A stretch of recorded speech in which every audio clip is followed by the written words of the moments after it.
Hello, everyone. Welcome to another episode of Contact Lost. I'm the Joker, and with me today is Gyto, the Polish overlord. Hi, Gyto. Hi everyone. Glad to have you on. So, this is another episode of the Veni, Vidi, Vici series of Poland at the WTC 2023, where we interview the champion team. Speaking of which, Gyto, how does it feel to be the winner of the WTC? Well, it's a huge relief because I think whole team was working so hard to get there and finally managing to do it and take the first place is feels amazing, and at the same time you have that stone on your chest that was pushing you all the time because you feel pressure from whole community. Because if somebody don't know, Polish scene is basically focused around WTC, like every tournaments are played in WTC format and so on, so it's a huge pressure to be on the Polish team and getting the first place and like fulfilling all the expectations of the community and the people that support you feels really nice. Definitely, and a congrats from me to you as well to add to that. So, have you done anything special to celebrate already, or I don't know, taking a break from 40K, for example? No, I celebrated the night after we won. I celebrated when I go back to my home, my city. Then I celebrated a little bit more with my family, like finally having time to spend some, Hmm. uh, you know, time not on games and preparing to WTC, but like other stuff in life. And like last 2 or 3 days, I'm think I'm going back to playing 40K.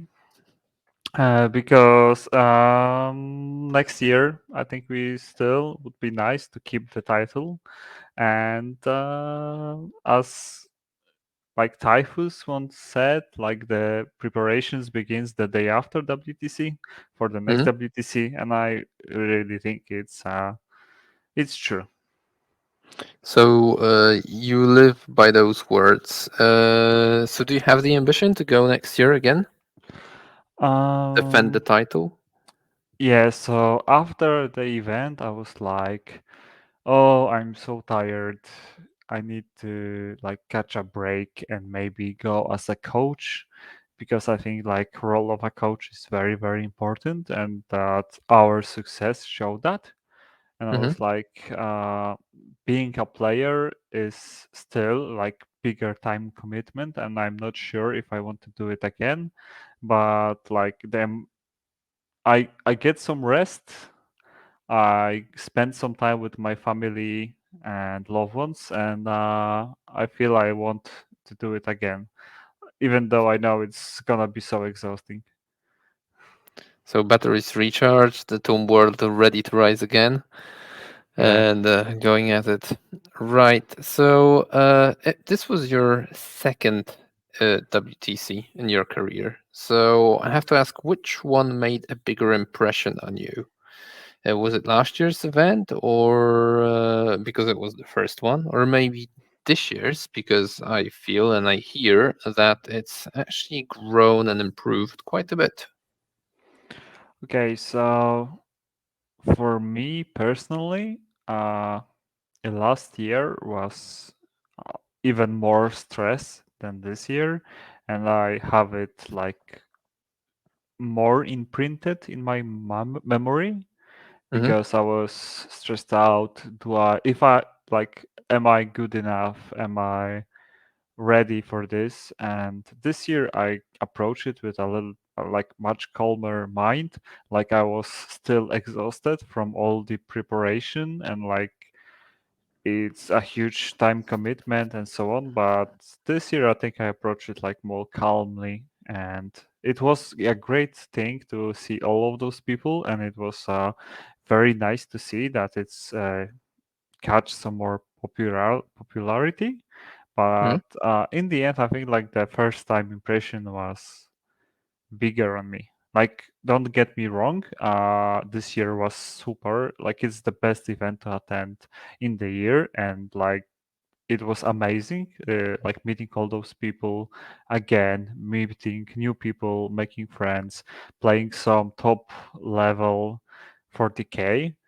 It's just that the first time was, like more emotions in the Mhm. end because, it was the first time. Understood. Right. Sorry, I got a little bit distracted doing something in the background. So you've played Necrons last year. You've played Necrons this year, and as far as I know, you're going to play Necrons till the end of your 40k playing career. So was the experience playing Necrons this year any different Oh yeah, than it was last year? it was way different than the last year. Last year, Necrons were in the spot that if you have half decent lists and you know what you are doing, you are smashing it. Like legit at the point that WTC meta was back then, like a year ago, the Necrons was one of the biggest fish in the pool that was just like eating everything around. This year, Necrons were, I think, and they are still really good faction, one of the best factions. And even though a lot of countries underestimated what Necrons can do, in the end, results such as mine or such as of Liam Hackett like proves that there are stuff in Necrons, and if you're good and you know what you are doing, you can completely smash, especially in team format, because you can build lists that can defend really nicely. So last year I was the guy that was getting matchups. I need to score points and like push the differential. This year I was eating the bus all the time and like eating tires of the bus to make it go slower. And in the end, I think it worked out pretty well. Like at the same time, I feel this year my games were not as difficult as last year, and it's not because my opponents were worse. It was just that I was in so much more comfortable position. One thing is, if someone knows me, my entire career was basically based that I sculpt in shit and played the hardest matchups, getting like as much points as I could, and that was like basically why I was seen by community, and it's like the thing I really good at. And this year, that was my role to get elder matchups, to get GSC and scrape 4 points, and I feel very comfortable doing that. At the same time, because our team was so good this year, and like people from our team were pushing scores so high, our pairing team was working like miracles. I think in every game, pretty much, I never heard from my coach to push 4 points. I was just, you know, reaffirm that just play safe, take the points that you can, keep it close to a draw. Mhm. So the stressful stuff, I think it was pushed down on some other people, and my job was to just get as close to a draw, and I'm really good at it. I feel. Okay, so as you've mentioned, last year you had more of a hitter role. You've scored the highest individual score of the entire team. This year, not so much. Your role was a bit different, and do you think that comes directly from the place of Necrons as a faction in the meta, or was it just a matter of team composition? I think both things play a factor. Like before WTC this year, I was like tinkering with Necrons and building lists, and the meta was not clear for me back then, at least at the point when I was making the list, perfecting them, and I feel like the builds that I were making were really good defenders. And now after WTC, I think there is place to build singles, even singles Necron list that could perform really well. But this WTC for me was just bringing the defender list and doing the best with it. And the question was because I forgot. It's like it's typical Gyto. If someone knows me, like I'm a monkey, I'm a mascot of the team. I forget stuff. Yeah, Yeah, like sending pictures of models to submit, right? yeah. Some of them might be just in the day that the submission ended. Yes. Yep. The question was the difference in your individual score. So Oh yeah. last year you scored the best out of the team. This year your role seems to have been a little bit different, and whether that comes from the place of Necrons in the meta or the team composition, I think you've answered the Necron part of it. Um, and I Yeah. think you've also answered Yeah. the team composition bit. The team composition, just before the list submission, I had a list that could push for higher differential score and like try to win more. Hmm. But it was at the same time a little bit worse if something gone wrong, and the like captains and selectors, the pairings guy decided that it's better for the team if I play more defensive version, and I think it worked out perfectly in the end. So yes, I played much more defensive role this year, and it was a little bit because of Necron's index, but much more because it was desired role in our team. Understood. So now that you've mentioned the selectors, etc., why don't you tell us a little bit how did the selection process look like from your perspective as a potential player for the national team? Hmm. Okay, It's like, so from my perspective, selection started just after the last WC finished, same as this year. mm-hmm, And throughout the year, I try my best to show myself as a competent team player.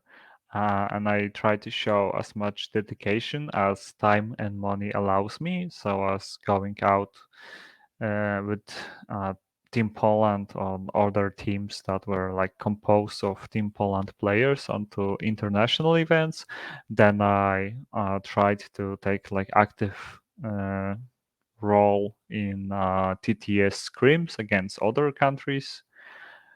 And in the end, I think the biggest thing that I achieved this year it was getting much more um, like filling the gaps that I had last year. So, for example, working with judges near the table, mm-hmm. also trying to be as clear and precise with my intent, with my movement, and so on. So we don't have any like guns sticking in the windows this year, if you know what I mean. Like so I was trying Yep. to be as clear in my games and declare my intent as precise as I could, and at the same time work with the judges. So like I had this WTC, I had judge on my table like at least twice a game, and it Mm-hmm. was never because there was like a moment that I have something like, you know, not nice situation with my opponent. It was mainly because, okay, I see something. If I try to do one of the movements or one of the tricks. Is it viable because of the rules? Is the range there? Because, like, for example, I needed to move a Doomsday Arc, which is sometimes hard to perfectly measure if you can go around the ruins and stuff. So if I was not clear if I would get there or will have an angle, I just call a judge. Judge came, like, make a decision. It's clear for both players what's gonna happen, and I was even trying my best, and I think I managed to do it pretty well Hmm. to, like, clear out every like this measuring or like rules situation in advance, so both me and my opponent knew how that can, like, his decision can make something in the future that is not clear in the rules, and to have it clarified beforehand, not in the moment that it's going to happen. Hmm. So for example, I was asking some of the judges, if I kill my character by losing coherency in the unit and then use a stratagem on him to try to resurrect him, will he be a part of the different unit or the same unit and such stuff. So Hmm. I knew that probably it's not gonna happen, but I see like a setup on the board that it might end up Hmm. like this, so I just call a judge, make it clear before it happens, and so on.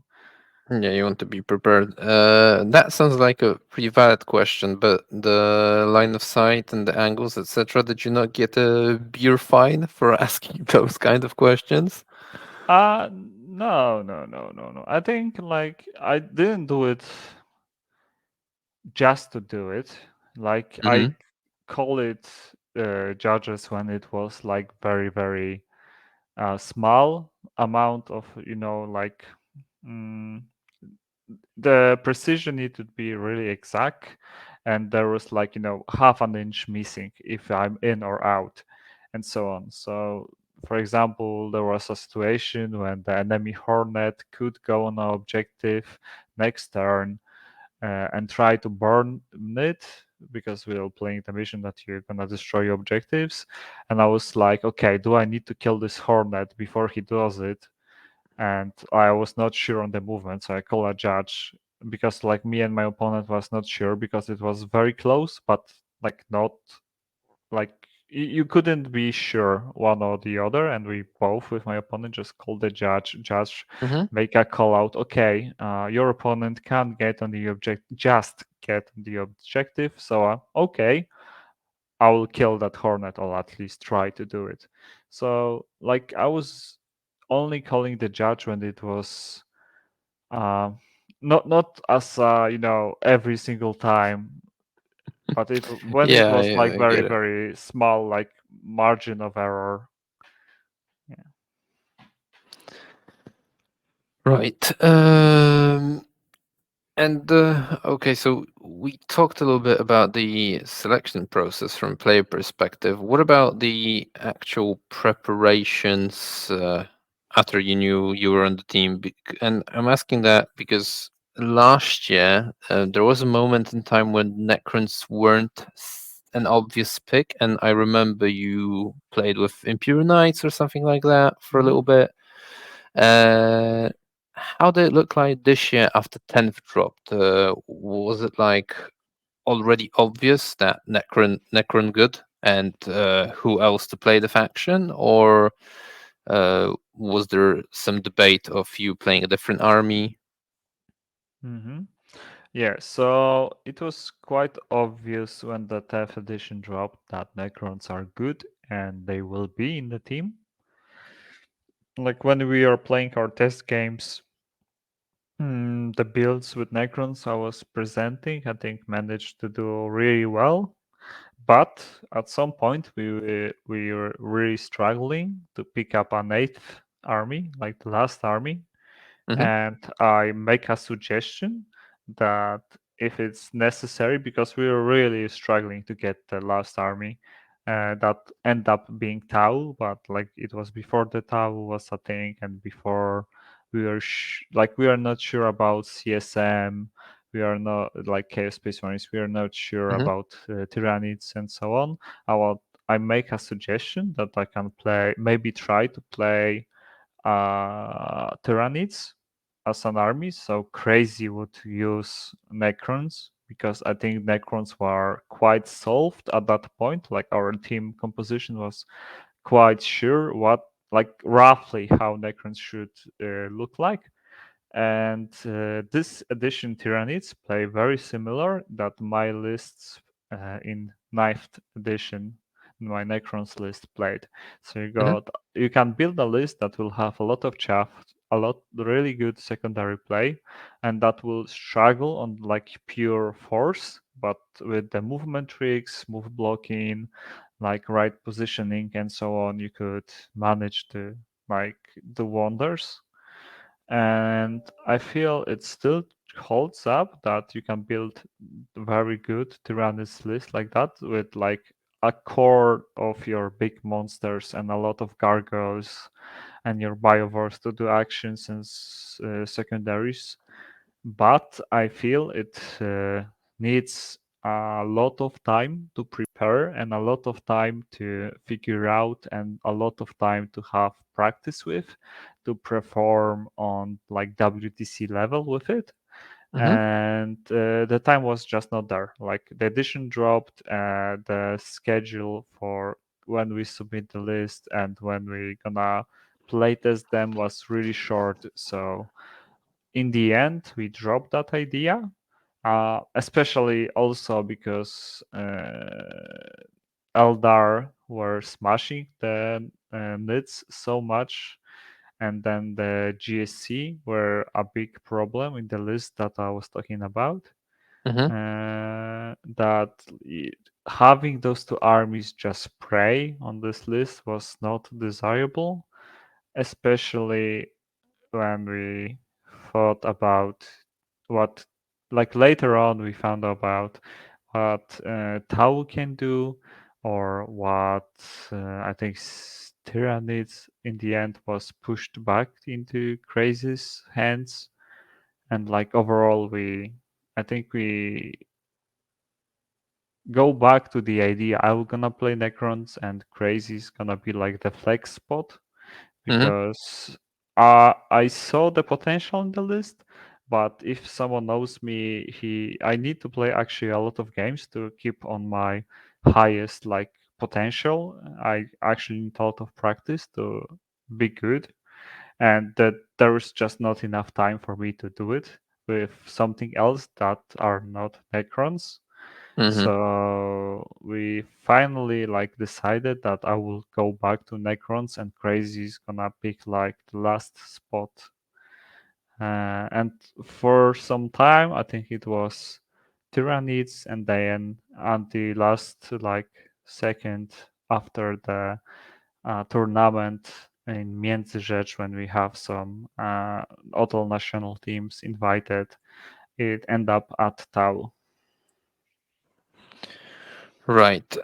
So you've mentioned that the NIDS list you were toying with played a bit like Necrons in ninth. What about Necrons in 10th? Did they play anything like Necrons in ninth, or is it completely different? Yeah, it's actually completely different, I would say. Like the Necrons got much slower, their secondary game got a lot worse, and before they were very lacking on like offensive stats and defensive stats because the codex was released first and there were no like meaningful supplements to it during the ninth edition. So it really felt like you are playing 8.5 stat lines, like 8.5 edition stat lines with in 9 edition, and the power creep just exploded at some point, and Necrons just didn't have the pure stat lines to Mm-hmm. manage to like keep up. Uh, they obviously had a lot of tricks. Later on, they had really good secondaries play and so on, but they were not fighting your opponent face to face. They were just scraping points so well that you outscore your opponent. And this edition, I feel the stat lines are there, especially how much stuff you can like put on top of each other in like reanimation buffs to the warriors, or how difficult to kill Lich Guard can be, and the profiles of like I think historically Necrons had really like a problem with long range weapons and anti-tank weapons, and I think this edition one of the best and cost efficient like anti-tank options and long range shooting options are in the Necron Codex. Mm-hmm. So the feeling of an army on some levels change a lot, but some optimization in your movement and how you try to keep units alive by taking some attrition but not losing whole unit and like hiding after something gonna die didn't change. So there are like skills to get from last edition, and there are some like positioning stuff with Doomsdays that it's still better to not move a Doomsday, but it's not as punishing as it was before. So they feel very different, but there are some similarities in the army and the skills you were like training before.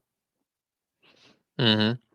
Right. So, for the new Necrons, what are the tactics to play them? How do they fare on the table? How do you maneuver them for best results? Hmm. I think Necrons don't have many like straight up tricks and like rules that um, allow a lot of innovation just by themselves, like Phantas, Fire and Fate, or other like I don't know another movement in some other phase because of something, or like reaction stuff, except hex marks. So they don't have like you shoot carnifexes, they're gonna move, or they don't have Mm-hmm. phantasm and so on. But there is a lot of things to do with Necrons, and because they have this not weird, this unique ability, kinda unique ability to uh, don't really care that much about you like losing some parts of the unit, and because of that you can kinda play with your coherency, your movement and so on to do some nice tricks, and they don't come out because Necrons have some special rules that allow them to do something weird. It's just the core rules apply to them a little bit differently, because you can reanimate and you can take a little bit more casualties, even inflict some casualties on yourself and be still fine, because you're gonna like reanimate stuff back anyway. Mm-hmm. And that helps you potentially with your positioning, right? Yeah. Like there is almost like the only option for Necrons, for example, to fall back and shoot is to teleport infantry unit to the monolith. I think like Veil of Darkness don't work this way anymore.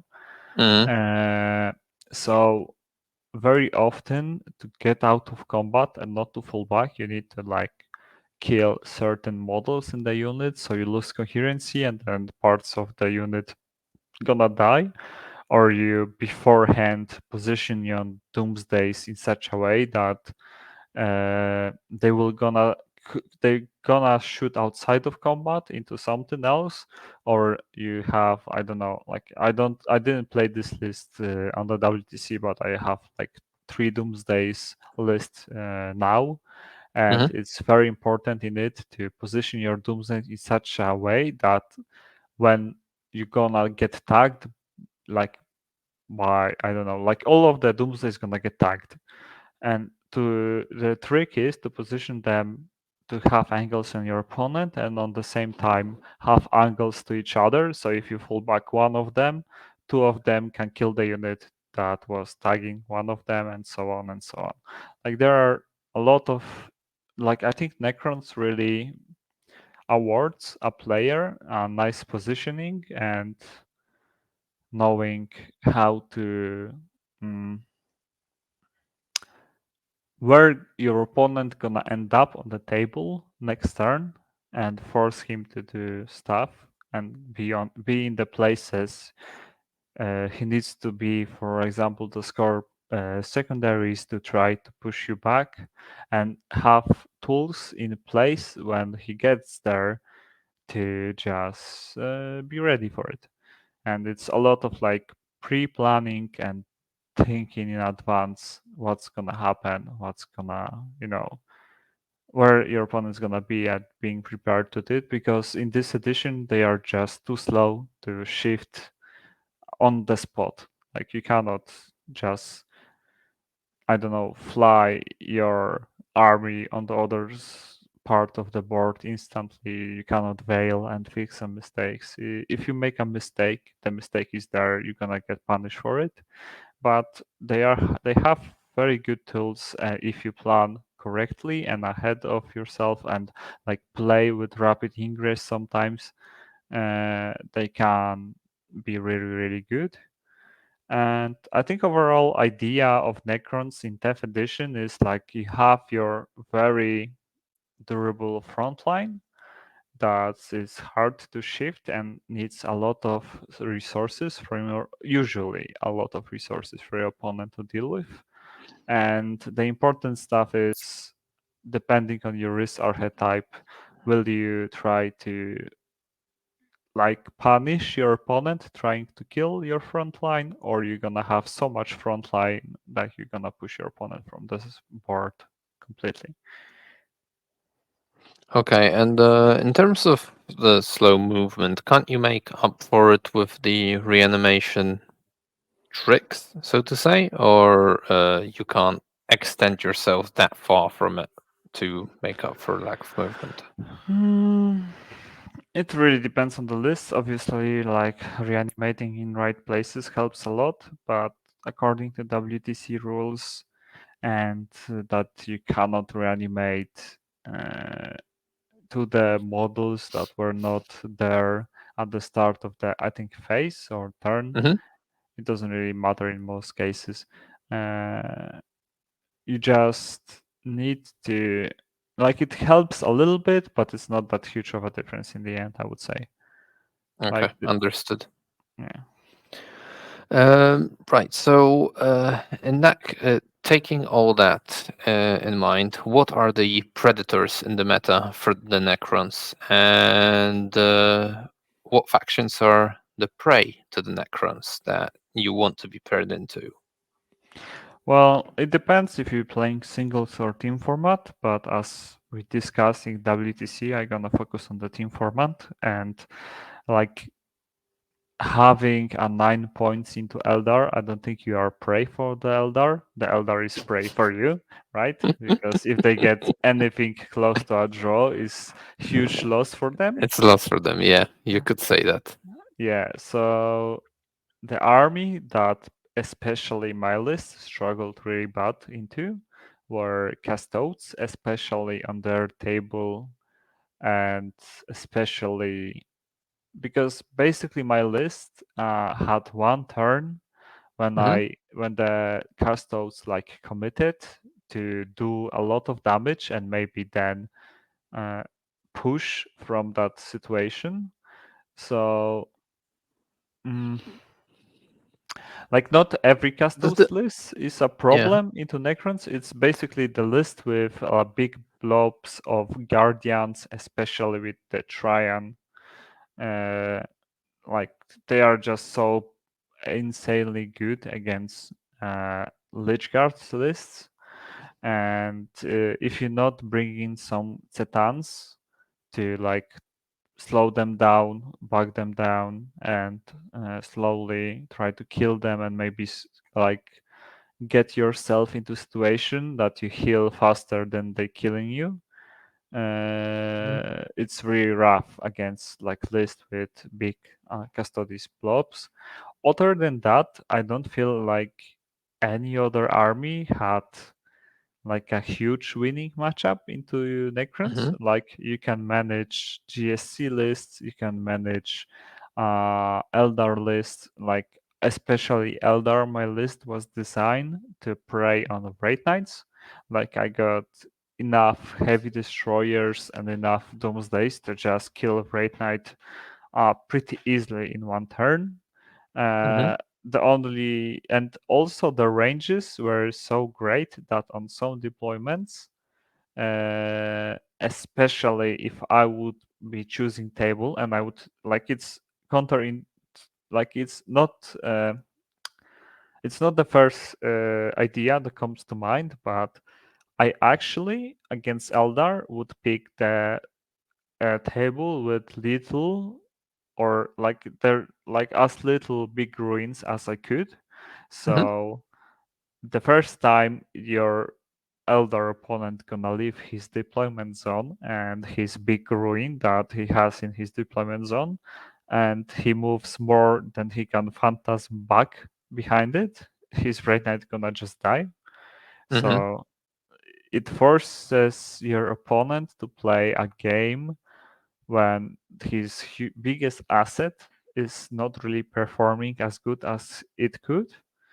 And on the other hand, if you played on the heaviest table possible, you still could argue that on this table that there might be a problem for Erdar to kill two bricks of Lich Guard when they cannot get easy angles into you. Mm-hmm. So the preferable way for me to like play Eldar would be, open tables with little big ruins and then smash them with so much anti-tank. But I can do both ways.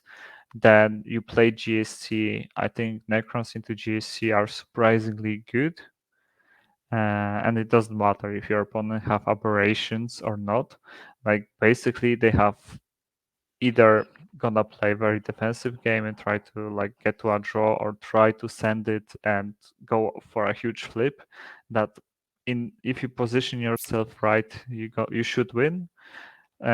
Most of their lists were just losing slightly to Necrons, I would say, or were at least in a position that it could go both ways but it shouldn't go away from the draw match. So I think only like in this tournament and looking at the list, the only list that I was putting as a big loss was actually Castodes, and only if the Castodes have Trian Valoris and big guard, like custodian guard Lobs. Mm-hmm. blobs. Yeah. What about guard? I have to ask because all the no-loss shooting and maybe more importantly slowing you down. Wouldn't that be a troubling pairing?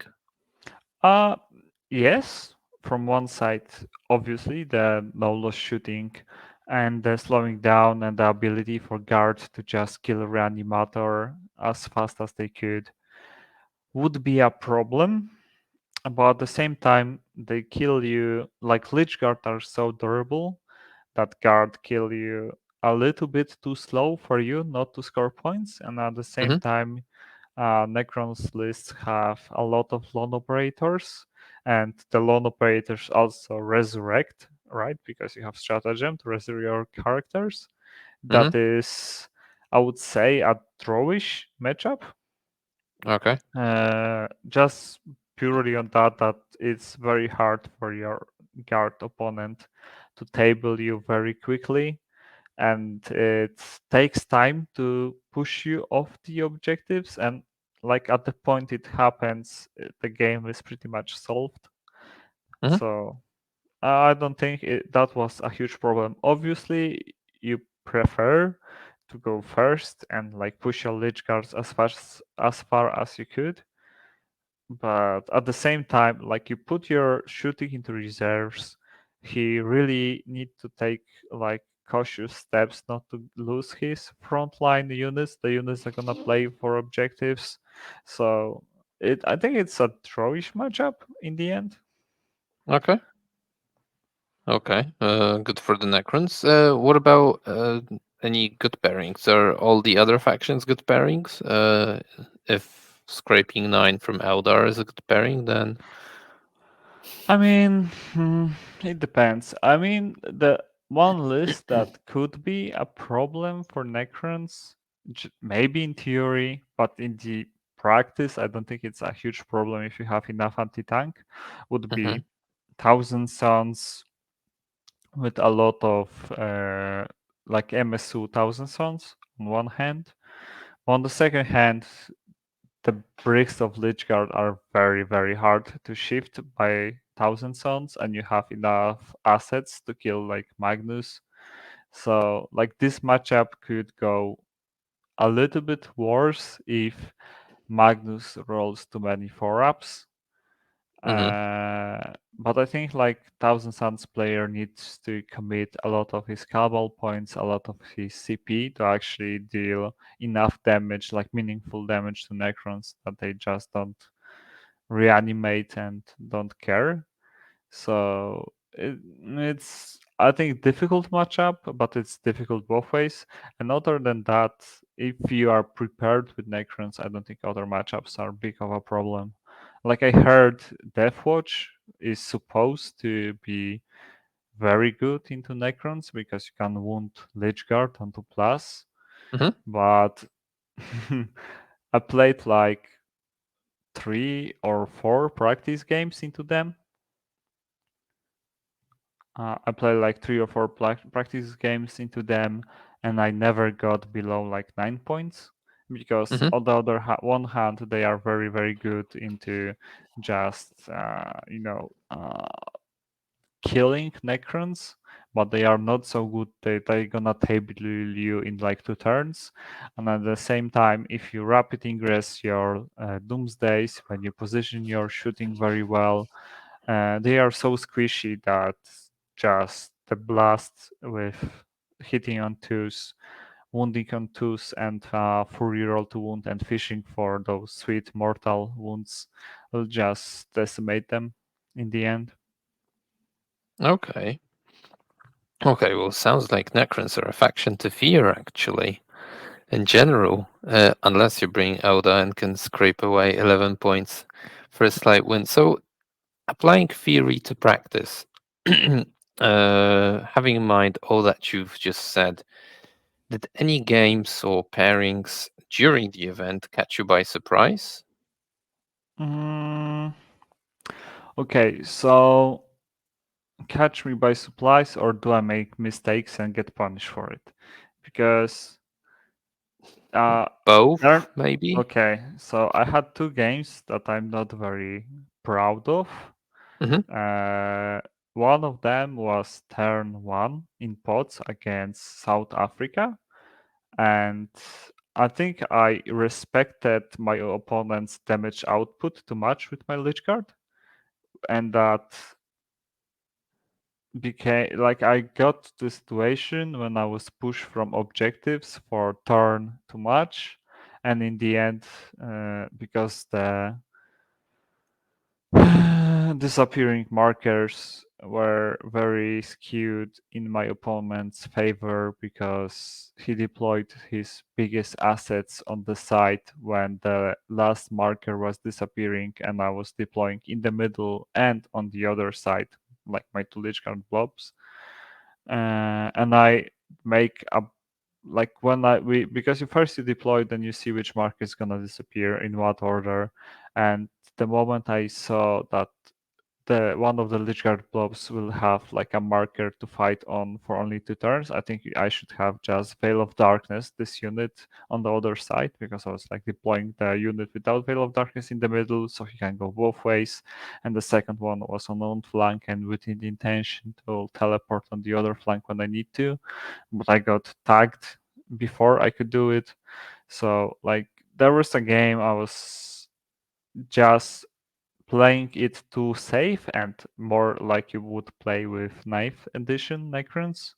hmm And in the end, I got punished for it because I had enough assets and like the I had enough stuff to pull it off, but it it was really like by not a enormous margin on the, like I don't have enough stuff to make it like almost 100% sure. It was pretty good, and then my opponent rolled some really nice saves, and I managed to lose a lot of points because it was 15 points for the last primary Mhm. and like two secondaries on the same objective.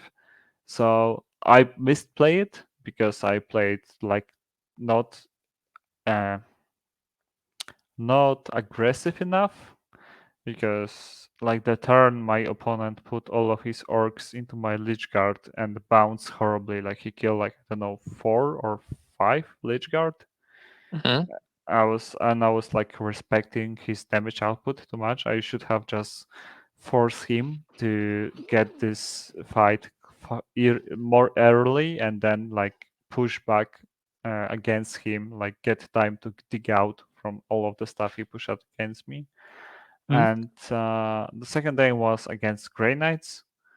uh Jack's Grey Knights are a very very fun list, and a very weird list and unusual list, and I think I play it a little bit bad because I also didn't force him to fight me like from Mhm. the first turns.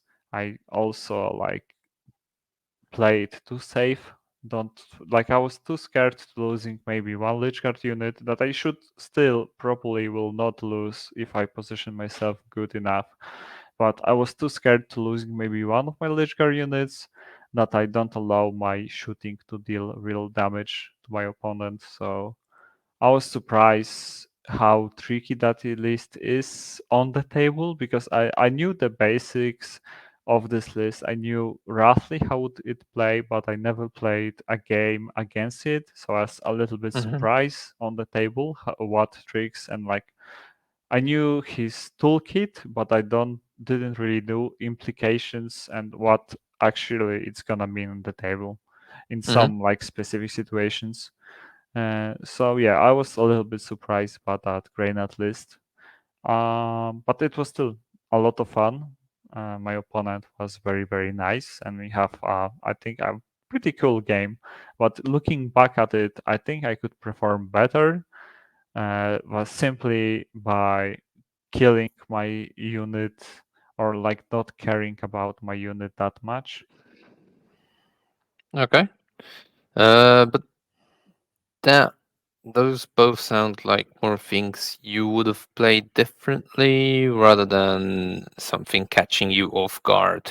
mm, to be The grain, strict. yeah, the grain out stuff catch me off guard because uh, I couldn't really for first like 3 turns shoot at them at all, because if you make a fallback with your Lich Guard to try and shoot your opponent, you finish the movement within 9 inches of the Grey Knight, so they're gonna run away to Mhm. the Deep Strike. So that catch me off guard. I knew they can do it, and I knew like it's very nice to defend this unit from melee, but I didn't see the implication that if he tags me, if I stay in combat, I cannot shoot him. If I fall back, he gonna run away. Like I just didn't click for me before Mhm. the game, and like during turn two, I realized how it's like turn 2 or 3. I realized like okay, if I do it a little bit different, he's gonna get stuck there and get shot and die.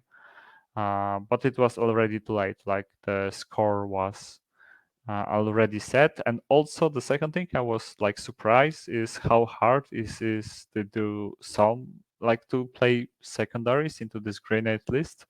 If you get secondaries that require you to interact with your opponent, like killing your opponent's stuff, taking maybe like basically like killing your opponent.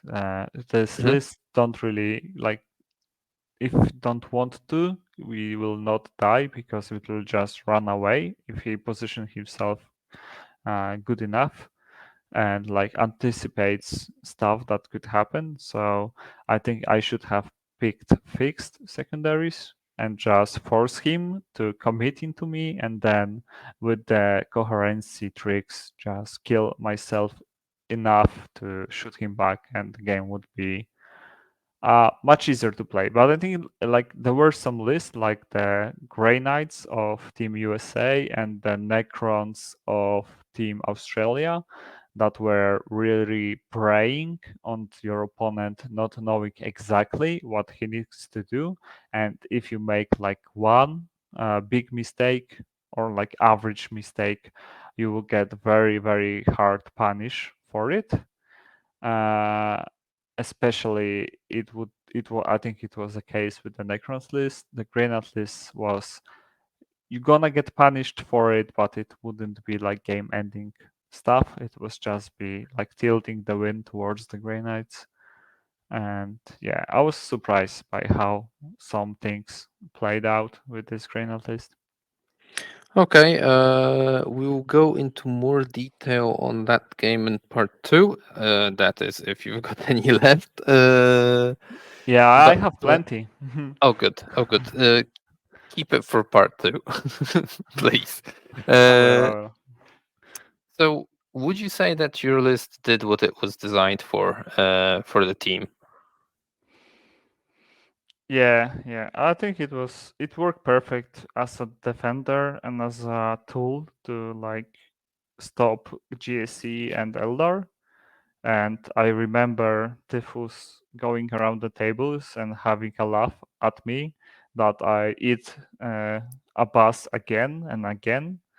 And I think like it was an idea for my list to just take points from GSC and Eldar, and it worked perfectly. Like I lost like the differential was I think like 2 points against me in the end.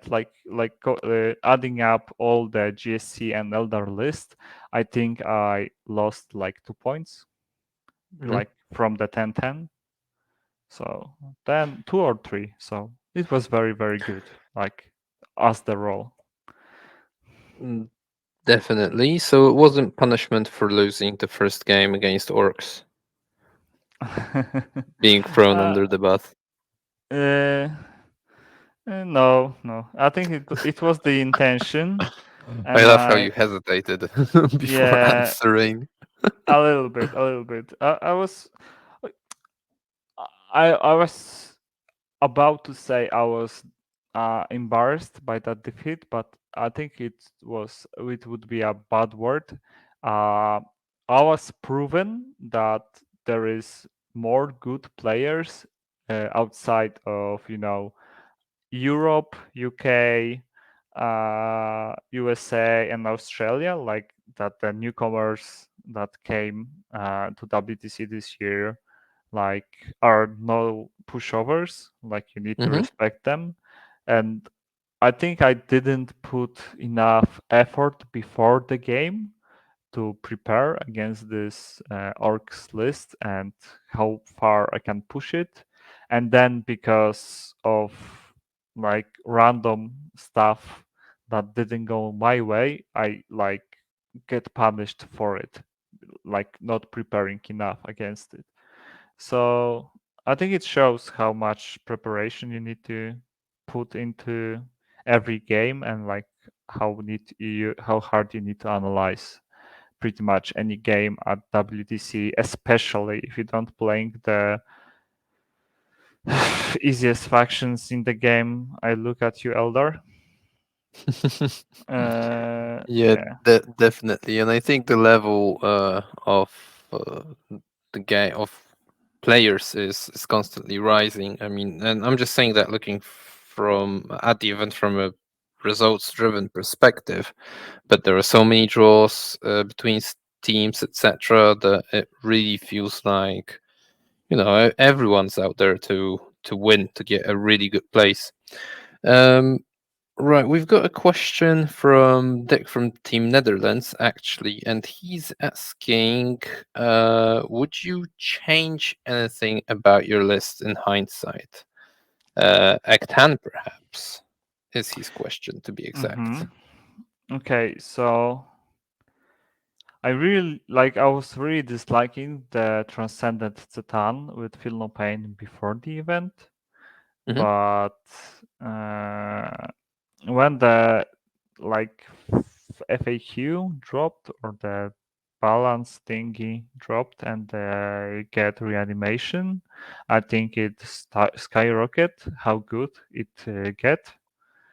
But still, for a very defensive build, I feel two blobs of Lich Guards are better than a blob of Lich Guard and a Satan Hmm. in most cases. If you are trying to make a list that's gonna play very close draws, it obviously opens up a hole in your like list design for castodes to exploit. But it works really well against GC. It works really well against Eldar, and I had enough anti-tank against Eldar to deal with them, as before mentioned. Uh, the only thing I would change is probably try to find a space for another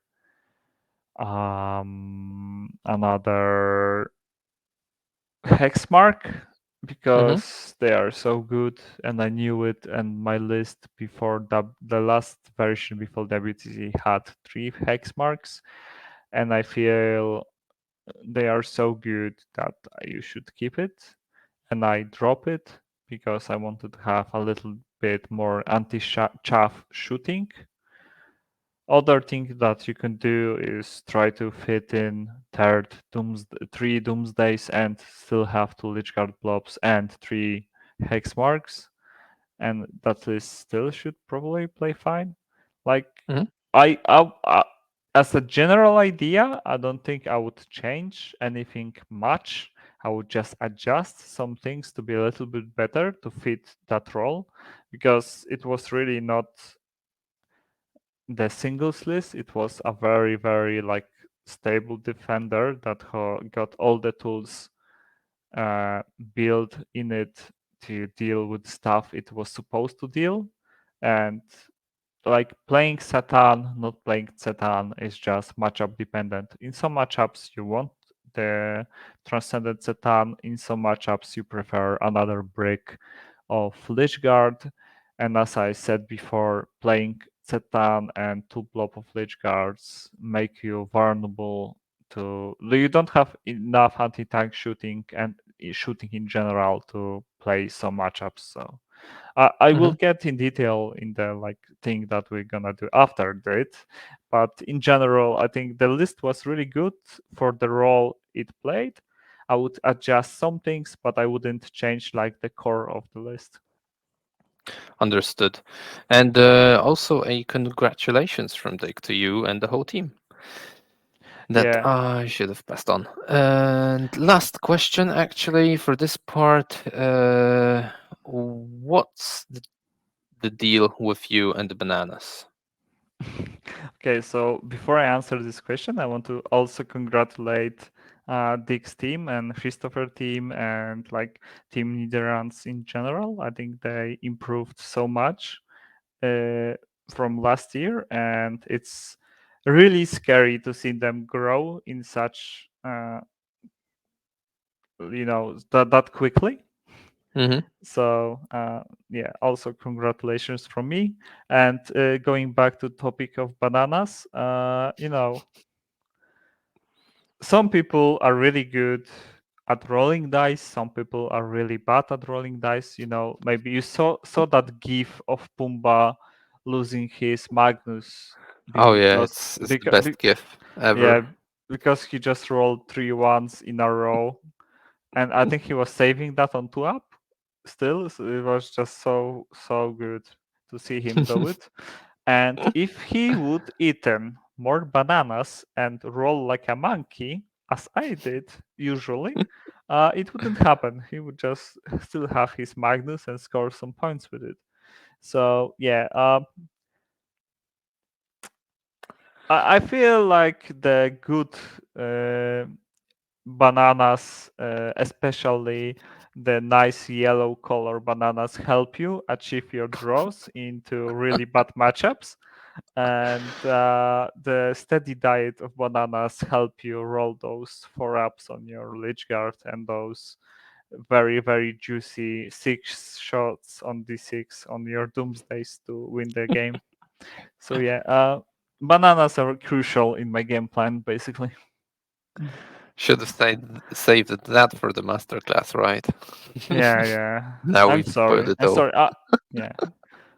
But though I can still like get some tricks and tips on how you should eat your bananas to get even Oh, better, okay, and like yes. what's the ratio of banana to games and like drinks and stuff. It's very important. Oh, okay, good stuff. I'm happy that you've got all the questions covered before I even ask them. Right, so to all our listeners, this concludes what we would call part one of our interview with Gyto. If you want to hear more, if you want to hear more about Necron archetypes, if you want to hear in more detail about his list and the event, you'd have to become a patron, and then you'd have that content immediately. If not, you have to wait for it 2 to 4 weeks before we release it to the wider audience. For now, I've been Joker of Contact Lost. Gyto has been Gyto, Hey, and it was wonderful to have him on. We'll take a short break and record part two now. If you like what we do, please like and subscribe our content and consider becoming a set patron. For now, that's it. See you in part two. see you.